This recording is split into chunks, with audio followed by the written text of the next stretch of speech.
if categories dissolve, especially fundamental ones, the culture is dissolving because the culture is a structure of category. We have a bedrock of agreement. That's the Bible, by the way. In many ways, the first book was the Bible.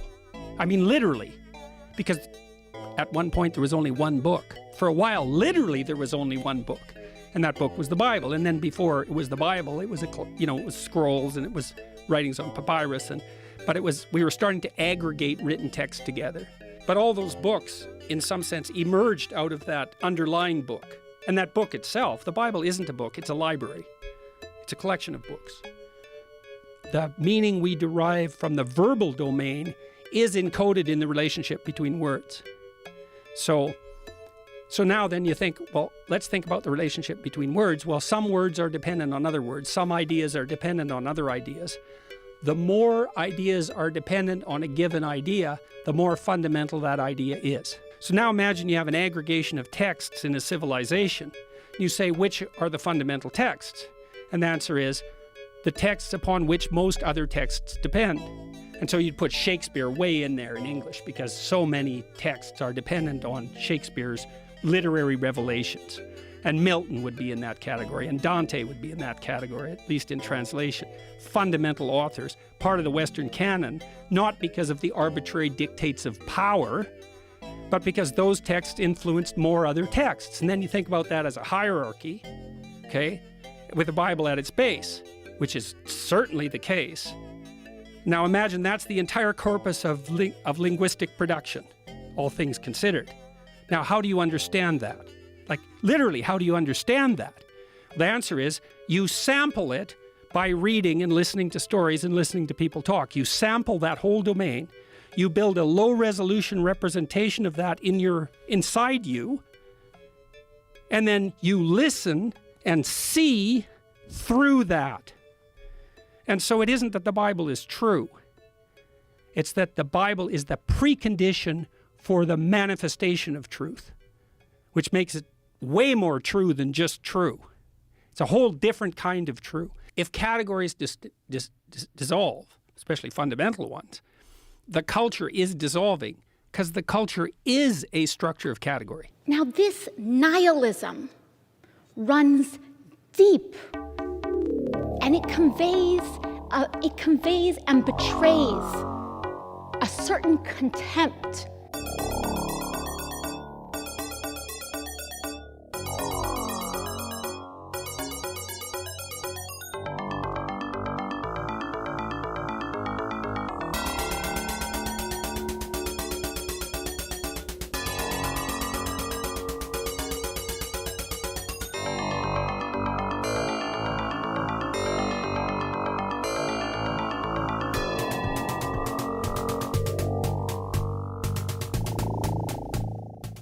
I'm a huge fan of Jordan Peterson. I've been watching him on YouTube for years, from his instructing in the classroom to his guest appearances on Joe Rogan and others. It pains me to say this, but Beyond Order is a rambling, incoherent, meaningless book. His recitation of historical themes does nothing to strengthen his 12 moral rules. If those themes are actually somehow related to the points he's trying to make, the connection is never made. This book would merit 2 stars from another author, maybe even 3. But given Peterson's stunning intellect and insight as expressed in the past, Beyond Order is a bitter disappointment, barely worthy of a single star. Despite that, I'm still a big fan and wish him only the best. A lot has happened since the first book. Peterson suffered a breakdown so severe that it seems incredible he is still alive, let alone writing books. As monumental an achievement as that is, he should have spared us the full story of his experience in the 14-page opening. I felt that I was stuck at a bus stop, listening to a crank. The passage is an indulgence, rife with overanalysis and quackery, and the startling admission that he had not known about the dangers of benzodiazepine withdrawal. Could there be anything more boring than someone reciting in fine detail their medical history? Yes, the same person telling you about their daughter's medical history as well. These digressions appear to be the product of a tormented mind, which is tragic. His editors would have been kind to cut them. I struggled to get to page 200, and I am getting nothing out of this book. The rest of this review is written in broken English, and the reviewer has chosen to use the name Zen Journeys. This probably is an example of someone who was a sincere spiritual seeker looking for some kind of guidance or some kind of profundity. And they sincerely didn't find it in the pages of this book. His first book was fairly interesting, so I bought the second one. My mistake. This one is very badly written, with silly comments and repetitions. I can't even finish it. Jordan Peterson is neither intelligent nor profound. He just vaguely regurgitates other people's ideas, but in a poorly constructed manner. Many of these reviews may seem mean-spirited. You might imagine that they're coming from people who hate the man or hate his work, who would have been disappointed with the book no matter what he'd written.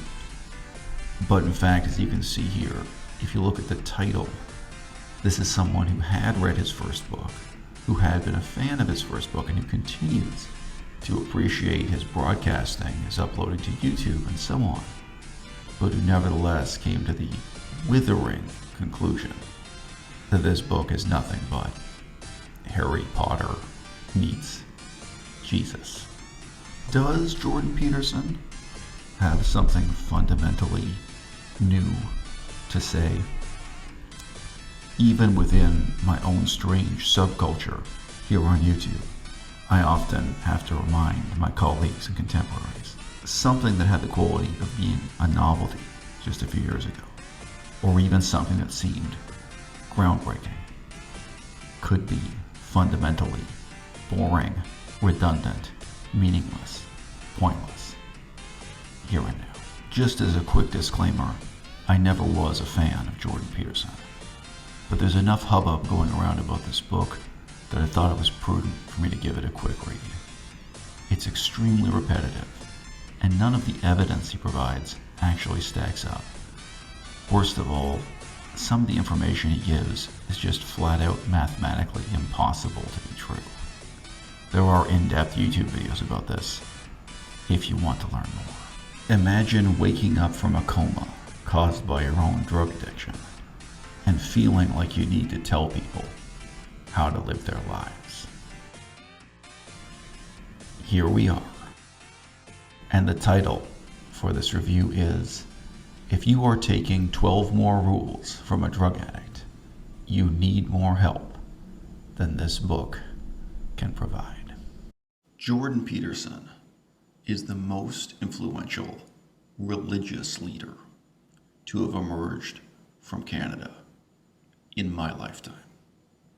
He is simultaneously the most influential scientist to have emerged from Canada in my lifetime. And he is the most influential political figure or political commentator to have emerged from Canada in my lifetime. And although he's not the most powerful in the whole of the Western world, in the whole of the English-speaking world, he's probably in the top 10.